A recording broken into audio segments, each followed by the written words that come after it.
సిరిసిల్ల రాజకీయంగా కేంద్ర బిందువు అని పద్మపీఠం 15 సంవత్సరాల ముందే చెప్పింది.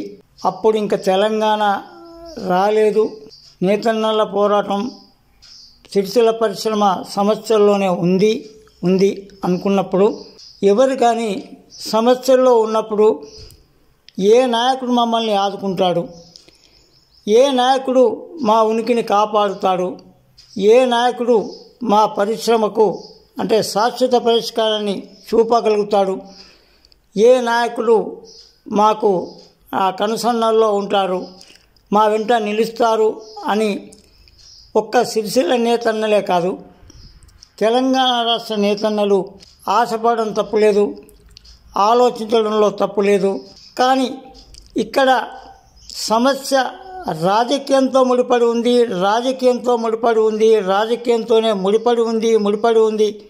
అన్న ఒక కోణాన్ని గమనిస్తే తెలంగాణ రాష్ట్రాన్ని తెచ్చింది నేనే అన్న కేసీఆర్ ఇప్పటికీ సిరిసిల్ల నేతన్నలను నమ్ముకొని నువ్వు ఏ రకంగా మా నేతన్నలతో ఆట ఆడుకుంటున్నావు, రాజకీయంగా నీ పాట పాడుకుంటున్నావు అంటే రాజకీయం కోసం ఎవల గేటు కాడ కావాలి అంటారు, ఎందుకు కావాలి వండాలి? సేవ చేయడానికి నువ్వు ఒక్కనే మొగోనివా? ఇక సిరిసిల్లలో చాలా మొగోళ్ళు కారా? ఓట్లు ఎవరై ఉన్నాయి? నేను కేటీఆర్ను స్వయంగా నేను ఖచ్చితంగా ఇది కేటీఆర్ జ్ఞానోదయం రావాలి. ఎందుకంటే అయ్యా కేటీఆర్ గారు, నువ్వు పరిశ్రమ గురించి సమస్యల్లో ఉంది అనుకున్నప్పుడు నువ్వు సిరిసిల్ల విషయాలను ఏ కోణంతో చూస్తున్నావు అన్న విషయాన్ని గమనిస్తే మీరు రాజకీయంగా మమ్మల్ని ఎదగనిచ్చారా? నీ తండ్రి ఎదగనిచ్చారా? నువ్వు ఎదగనిచ్చావా? చెప్పండి. మళ్ళా ఇప్పుడు ఎంపీ సీటు గెలవడం కోసం ఈ నేతన్నలను అంటే సంకల పెట్టుకోవాలి, సంకనాకియాలి అనే ఒక కోణంతో మీరు సిరిసిల్ల పరిశ్రమను, వస్త్ర పరిశ్రమను అంటే ఒకప్పుడు నేనుంటేనే సంక్షోభంలో లేదు, ఇప్పుడు నేను అధికారంలో దిగిపోయాను కాబట్టి ఈ సంక్షోభం ఇలా తయారు చేశారని ఒక ఎత్తుగడలతో నీ ఆటలు, నీ పాటలు ఎవరితో ఆడుతున్నావు? కేటీఆర్ గారు, కేసీఆర్ గారు కూడా నేను బలంగా చెప్తున్నాను. రాజకీయం అంటే పరిశ్రమ సమస్య రాజకీయం కాదు అనుకున్న మిస్టర్ కేటీఆర్ మీరు ఇంకా రాజకీయాల్లో మీరు ఎవరినితో ఆట ఆడుకుంటున్నారు అనుకున్నప్పుడు అంటే పార్టీ అధికారికంగా మేము టికెట్ ఇవ్వాలి కాబట్టి మేము పరిశ్రమను బందీ చేయడం కోసం ఇప్పుడు సిరిసిల్లను మీరు అంటే కాంగ్రెస్ ప్రభుత్వాన్ని బలహీనం చేయడానికి, మీరు బలవంతులు కావడానికి, రేపు మీ వర్గాన్ని గెలిపించుకోవడం మీ పార్టీ అంటే రావుల సీటు, ఇది మా రావుల సీటు. సిరిసిల్లలో మా పెత్తనం ఇంకా పోలేదు, మా దొరల పెత్తనం పోలేదు. మా ఆటలు, మా పాటలు నేతన్నలతో ఒక ఆట ఆడుకుందాం, పాట పాడుకుందాం అనుకున్న మీ ఆలోచన ఇంకా అంటే నేను అనకూడదు. కవిత గారు కేసులో ఇరుక్కున్నారనుకున్నప్పుడు మీరు మీ సమస్యల కోసం ఢిల్లీకి పోయారు. కానీ సిరిసిల్లలో వస్త్ర పరిశ్రమ సంక్షోభంలో ఉంది అనుకున్నప్పుడు మీరు అధికారంలో లేకపోవచ్చు. అధికారంలో లేకపోయినంత మాత్రాన ఒకప్పుడు తెలంగాణ రాష్ట్రాన్ని తేవడానికి, మీ అధికారాన్ని మీరు కాపాడుకోవడానికి ఢిల్లీనే ముట్టడిద్దాం అనుకున్న వాళ్ళు తెరాస తర్వాత మేము బీఆర్ఎస్ దేశాన్ని వెళ్తాము, ఎర్రకోట మీద జెండెగరేస్తాం అనుకున్న మీరు తండ్రి కొడుకుల రాజకీయం, దానికి మీ కుటుంబ పాలన, ఎవరు ఎటుంటారో తెలియదు, ఎవరు ఎక్కడ కావాలి ఉంటారో తెలియదు. మీకు అంటే నేతన్నలు అమాయకులుగా మీ చేతిలో బందీలు చేసుకొని ఒక్క సిరిసిల్ల పద్మశాలి నాయకులే కాదు, అసలు పద్మశాలి నాయకులు అంటే ఎవరు నాయకులు? సంఘ నాయకులను కుదిపెట్టే ప్రయత్నంలో అన్ని పార్టీలలో అసలు సంఘ నాయకులు, మా పద్మశాలి సంఘ నాయకులకు బుద్ధి ఉండాలి, జ్ఞానం ఉండాలి, తెలివి ఉండాలి, తిరుగుబాటు చేసే ధైర్యం ఉండాలి. కానీ తిరుగుబాటు చేసే వ్యక్తులు కానీ, తిరగబడడానికి ఏర్పాటు చేసేవాళ్ళు కానీ అందరినీ ఒక పథకం ప్రకారం ఈ ఆట ఆడుకుంటున్నారు. మీరు ఎవరు కాంగ్రెసో ఎవరు బీజేపీ ఎవరేంటో తెలియదు. అంటే అంతటా మీరే సర్వాంతర్యామిలాగా ఇంకా మీ ఆటలు పాటలు షాలలో నడుస్తాయి అనుకుంటున్నారు. నడవై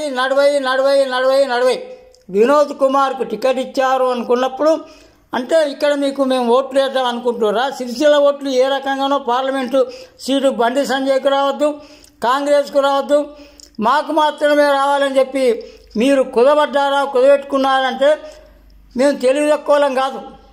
మేము గంత తెలివి తక్కువలం కాదు. కేసీఆర్ గారు కేటీఆర్ గారు మేము తెలివి కల్లోలమే.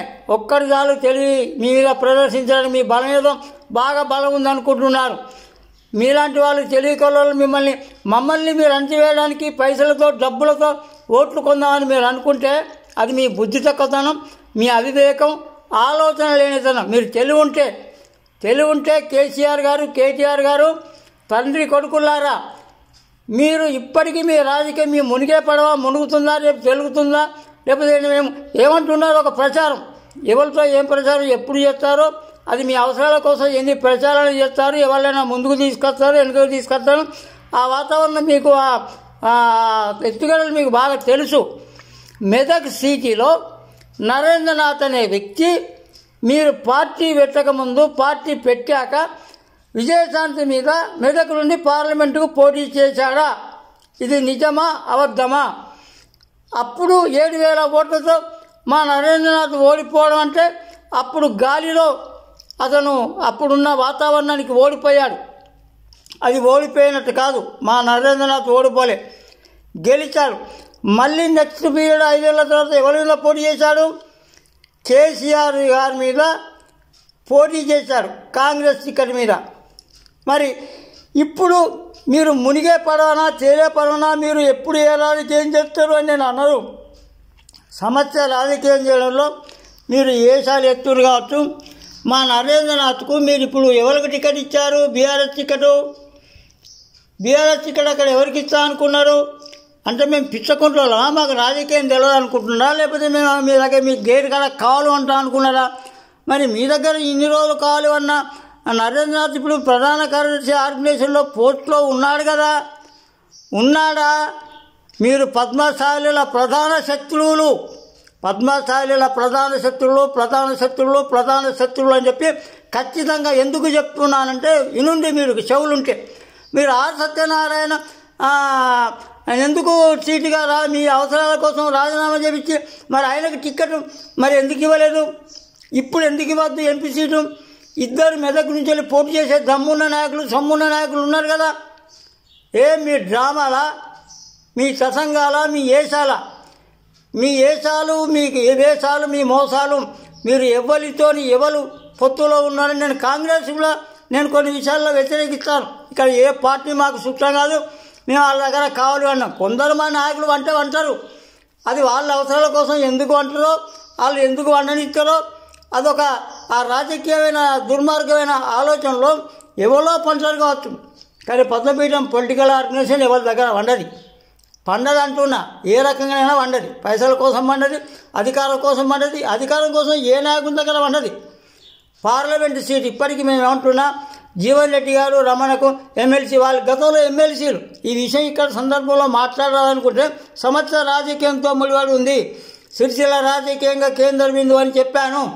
మాకు పార్లమెంటు సీటు మీరు కరీంనగర్ ఇస్తారా, లేక నిజామాబాద్ ఇస్తారా, మెదక్ ఇస్తారా, భువనగిరి ఇస్తారా? ఏ రకంగా మీరు మమ్మల్ని కాదని తీర్మానం వల్ల ఎక్కడి నుంచో వస్తాడు. అది రాణి రుద్రమాదేవి ఇక్కడికి వస్తుంది. మేము సంఘాలకు కూడా వేసిన రాణి రుద్రమాదేవికి ఓట్లు పడ్డాయా? బండి సంజయ్ గారిని నేను అడుగుతున్నా, మీరు ఎన్ని ఏసాలు కట్టారు ఏంటి అనేది మేము అనను. కానీ మాకు మీరు పార్లమెంట్ సీట్ ఎందుకు ఇవ్వరు అంటే మీకు అన్యాయం జరిగింది. అసలు మీరు ఖచ్చితంగా ఒక రాష్ట్ర అధ్యక్షుడుగా పార్టీ అధ్యక్షుడు ఉంటే మేము మిమ్మల్ని అడిగేవాళ్ళం. కానీ బీజేపీలో కూడా ఒక రకంగా అంటే బీఆర్ఎస్ దొరల పాలన కాదు, ప్రతి పార్టీ నాయకులు వాళ్ళ ఎత్తుగడలు బీసీలను రుద్దడానికి, బీసీలను అణగదొక్కడానికి, బీసీలను ఎటు కాకుండా చేయడానికి రాజకీయాల్లో వాళ్ళ అధికారం లేకుండా చేయడానికి మీరు ఏషం కడతారా? మీరు కర్మాల ఎట్లేసం కడతారో మీరు కట్టుర్రి. మీ బద్దలు రాలేకపోతే ఎట్లా రాలుతాయో ఎట్లా రాలగొట్టానో పద్మపీఠం పొలిటికల్ ఆర్గనైజేషన్లో బాగా తెలుసు. మీరు నరేంద్రనాథ్ మీ ఆర్గనైజేషన్లో ఉన్న మా నరేంద్రనాథ్ కంటే మీకు డబ్బు పెట్టాడు ఉన్నాడా? అతనికి ఇప్పుడు కాంగ్రెస్ నుంచి వెళ్ళి పోటీ చేస్తాడా? లేకపోతే మీ బీఆర్ఎస్ పార్టీలో ఉన్నాడా లేడా? మీరు పార్టీ ఇచ్చాక పోటీ చేస్తారా చేయాలంటే మీరు ఎవరిని ప్రకటించాలి? నెంబర్ 1గా మీరు మెదక్ సీటు ఎవరికి ప్రకటించాలి? నరేంద్రనాథ్కు ప్రకటించాలి. లేదా మనకు ఆర్ సత్యనారాయణ గ్రాడ్యుయేట్ అసోసియేషన్ మీకోసం రాజీనామా చేసిన అతనికి ఎమ్మెల్యే టికెట్ ఇచ్చారా అంటే అడిగేటోళ్ళు లేరు. మిమ్మల్ని అడిగేటోళ్ళు లేరు, కడిగేటోళ్ళు లేరు. అంటే అప్పుడు నేను అన్నది ఇప్పుడు మా సంస్థను, మా పరిశ్రమ సంస్థను మేము ఖచ్చితంగా రేవంత్ రెడ్డి గారు పాపం ఏంటి అని అంటే అతని అధికారం, ఆర్థిక విధానం లేదు, బడ్జెట్ లేదు, సమస్యలలో ఉన్నాడు, పోరాటం చేసిండు. ఆయన పార్టీ పరంగా చేయలేదు, వ్యక్తిపరంగానే రేవంత్ రెడ్డి గారు కాంగ్రెస్ అధికారంలోకి వచ్చింది అంటే రేవంత్ రెడ్డి పుణ్యం. నేను బలంగా మాట్లాడుతున్నాను. ఆయన దగ్గరికి నేను పోలేని, నేను కలవాల్సిన అవసరం లేదు, రేపు కూడా నేను కలవా. కానీ నా పరిశ్రమను కాపాడుకోవడానికి, నా పరిశ్రమ సిరిసిల్ల పరిశ్రమ కాపాడుకోవడానికి, మా నేతన్నల సమస్యలను కాపాడుకోవడానికి నేను అతని దగ్గరికి వెళ్లకుండానే కనీస వేతనం అంటే ఇప్పుడు ఎన్నికల కోడ్ ఉంది కాబట్టి తను వెళ్ళినా చేసినా ఏం చేసే అవకాశం లేదు. రేపు పార్లమెంట్ సీట్ ఆయన ఎవరికి ఇస్తారు, ఎవరికి గెలుస్తాడు అనేది మాకు సంబంధం లేదు. కర్మాల సీటు ఖచ్చితంగా మా పద్మశాలీలే ఇవ్వాలి అని కూడా అనడం తప్పు. మీరు ఇయ్యరు. మీరు ఎందుకు ఇస్తారు? మీకు తీట పట్టిందని ఇస్తారా? నేను గట్టిగా మాట్లాడదు. తెలంగాణ భాషలో ఖచ్చితంగా ఎవరికి తీట పట్టింది? ఏ పార్టీకి చాలా మీకు టికెట్ ఇవ్వాలని తీట లేదు. మా ఆటతో మమ్మల్ని, మా ఓట్లతో మీరు ఆట ఆడుకోవాలనుకుంటున్నారు.